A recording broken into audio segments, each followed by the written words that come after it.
Hello guys, I am Tanzeen Malvi. Welcome to our current affair class. आज है 19 अगस्त 2021 और आज हम वे सारे क्वेश्चंस डिस्कस करेंगे जो हमारे एग्ज़ाम के नज़रिए से बहुत ही इम्पॉर्टेंट बनते हैं। ठीक है, चलिए स्टार्ट करते हैं। क्वेश्चन नंबर फर्स्ट, हाल ही में विश्व तीरंदाजी युवा प्रतियोगिता का आयोजन कहाँ किया गया है? तो इसका आंसर है पोलैंड। पोलैंड में क्या हुआ है? विश्व तीरंदाजी युवा प्रतियोगिता का आयोजन हुआ है पोलैंड में। ये है हमारी भारतीय टीम तीरंदाजी की। ठीक है, इन्होंने वहाँ पे कौन कौन से पदक जीते हैं एक बार हम देख लेते हैं। इन्होंने जीते हैं 8 गोल्ड। ठीक है, 8 गोल्ड, 2 सिल्वर और 5 ब्रॉन्ज। ये नोट करिएगा आप अलग से। टोटल हमारे पदक हुए हैं 15। ठीक है, 15 पदक हुए जिसमें 8 गोल्ड, 2 सिल्वर और 5 ब्रॉन्ज है। ठीक है, देखिए ये हुआ है पोलैंड में आयोजित हुआ था। तो पोलैंड पे लगाते हैं हमारा वन लाइनर रूल। क्या लगाते हैं? वन लाइनर रूल, जो कि है वार्सा और चुलौटी। ठीक है, मशहूर गुलाटी वाला जुलौटी याद रखिएगा। ठीक है, आप ऐसे याद रख सकते हैं। चलिए देखिए, विश्व तीरंदाजी की बात हुई है, मतलब तीरंदाजी की बात हुई है, तो आपको एक नाम याद आता होगा। कौन सा? दीपिका कुमारी। दीपिका कुमारी जो कि कहाँ से है? झारखंड से है। ये तीरंदाजी से संबंधित है। इन्हें 2016 में इसके लिए पद्मश्री भी मिला है। 2016 में पद्मश्री से भी इन्हें नवाजा गया है। तो आप याद रखिएगा कि दीपिका कुमारी का संबंध तीरंदाजी से है और वे किस स्टेट से बिलोंग करती है? तो वो है झारखंड, यानी ये रांची की रहने वाली है। ठीक है, चलिए क्वेश्चन नंबर 2, 16 अगस्त को किसने डी जुरे ट्रांसफ़र डे मनाया है? तो इसका आंसर है पुडुचेरी। पुडुचेरी ने कौन सा दिन मनाया है? डी जुरे ट्रांसफ़र डे। ये होता क्या है? देखिए, भारतीय संघ में जब इसका विलय हुआ, पहले ये था फ्रांस के अधीन। जब ये हुआ भारतीय संघ में इसका विलय हुआ, तब मनाया गया डी जुरे ट्रांसफ़र डे। ये कब हुआ? 1962 में। ठीक है, ये आज़ाद कब हुआ? फ्रांस से आज़ाद कब हुआ? तो 1954 में। ठीक है, तो आपको इतनी चीज़ें याद रखना है कि कानूनी हस्तांतरण दिवस या डी जुरे ट्रांसफ़र डे कब मनाया गया? तो इसका आंसर है 16 अगस्त। और किसने मनाया? तो पुडुचेरी ने मनाया। यहाँ के सीएम कौन है? यहाँ के सीएम है एन रंगास्वामी। ठीक है, और इसकी राजधानी क्या है? तो इसकी राजधानी वही है, पुडुचेरी। ओके, चलिए आगे बढ़ते हैं। क्वेश्चन नंबर 3, हाल ही में किस देश के राष्ट्रपति हकाइडे हिचिलेमा बने हैं? तो इसका आंसर है जाम्बिया। ठीक है, इसका आंसर क्या है? जाम्बिया। जाम्बिया के कौन बने हैं? राष्ट्रपति बने हैं। इनका नाम क्या है? तो इनका नाम है हकाइडे हिचिलेमा बने हैं। ठीक है, जाम्बिया ये है। देखिए, ये है हकाइडे हिचिलेमा। इनका नाम याद रखिएगा कि ये जाम्बिया के राष्ट्रपति बने हैं। जाम्बिया पे हम हमारा लगाएंगे वन लाइनर रूल। ठीक है, क्या होगा? Zambia Lusaka क्वाचा। ठीक है, क्वाचा। ठीक है, मालदीव माले रुपया।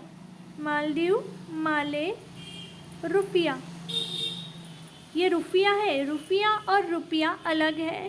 देखिए, एक रुपया कितना होता है?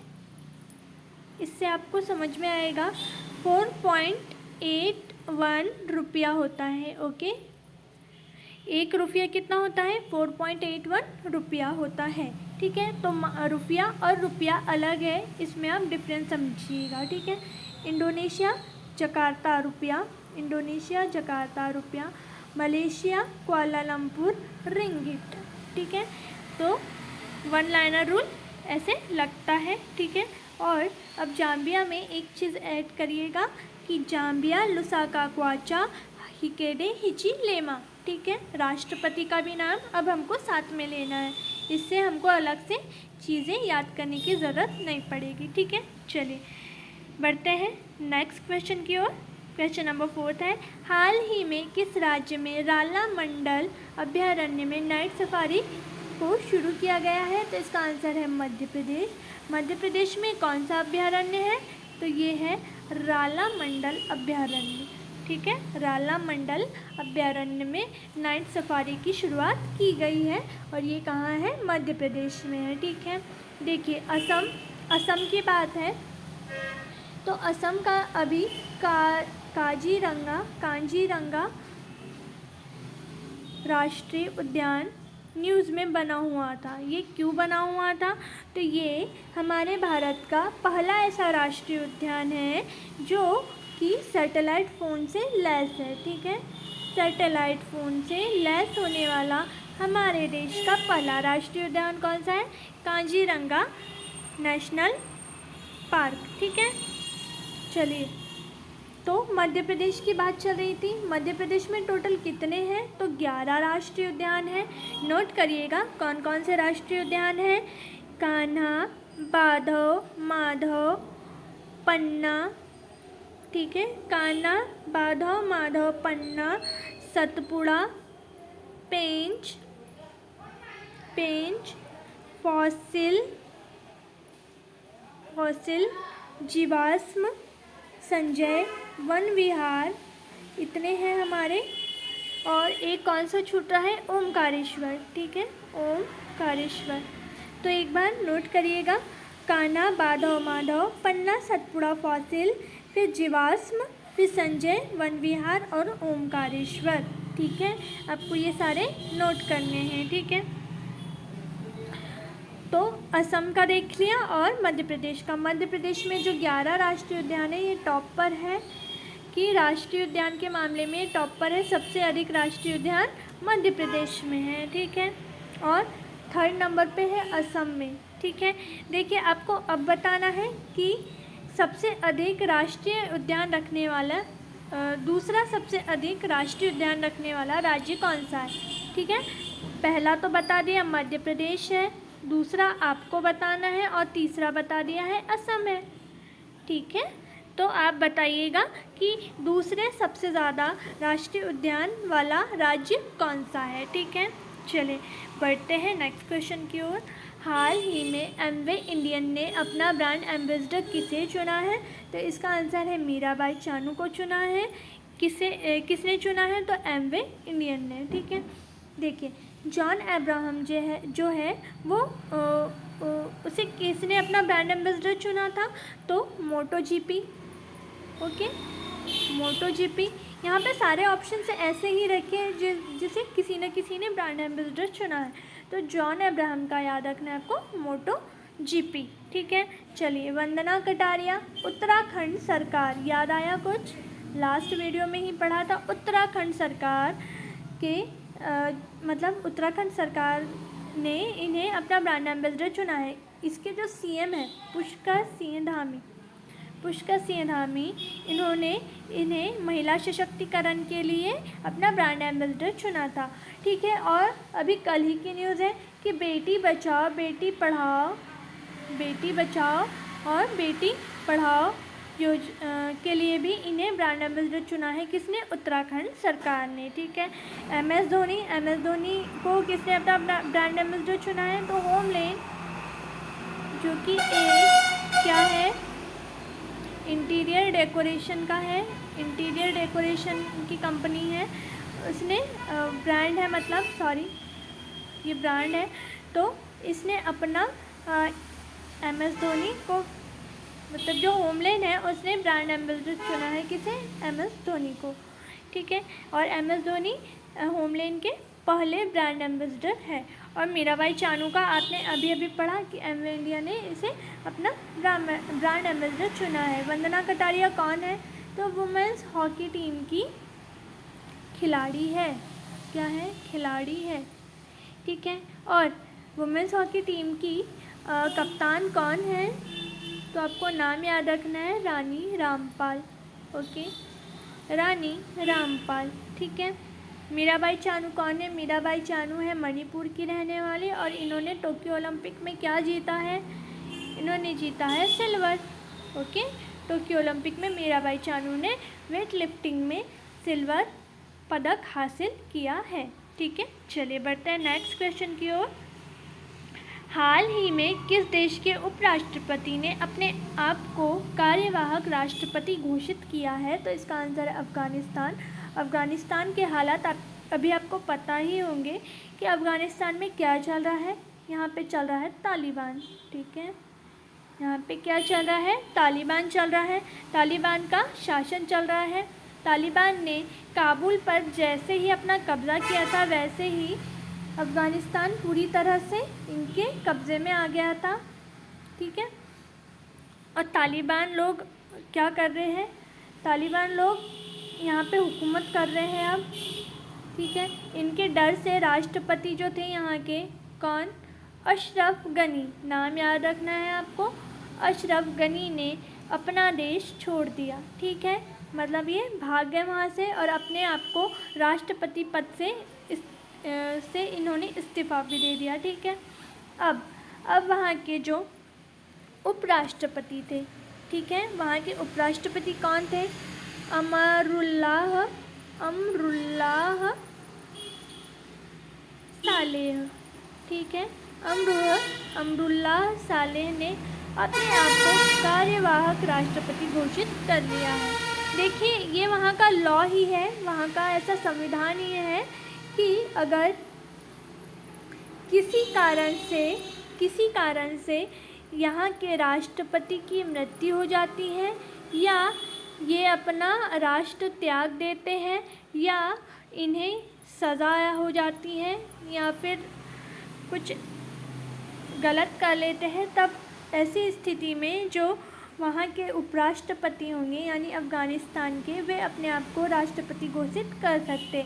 ये अफ़गानिस्तान का संविधान कहता है। ठीक है, इसीलिए इन्होंने, अशरफ गनी ने जैसे ही उनका देश छोड़ा, तो वैसे ही उपराष्ट्रपति ने यानी अमरुल्लाह सालेह ने अपने आप को कार्यवाहक राष्ट्रपति घोषित कर दिया। ठीक है, चलिए अब हम लगाएंगे अपना वन लाइनर लॉ। ठीक है, तो चीन, बीजिंग, युआन, मंगोलिया, उलान बटोर,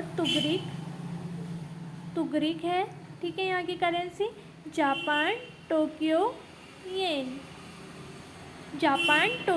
येन। और अफ़गानिस्तान का काबुल, अफ़गानी यहाँ की करेंसी है। ठीक है, काबुल यहाँ की कैपिटल है और अफ़गानी यहाँ की करेंसी है। चलिए नेक्स्ट देखते हैं क्वेश्चन नंबर 7। हाल ही में किस राज्य में परिवहन विभाग की फैसलेस सुविधा की शुरुआत की है? परिवहन विभाग ने फैसलेस सुविधा की शुरुआत की है।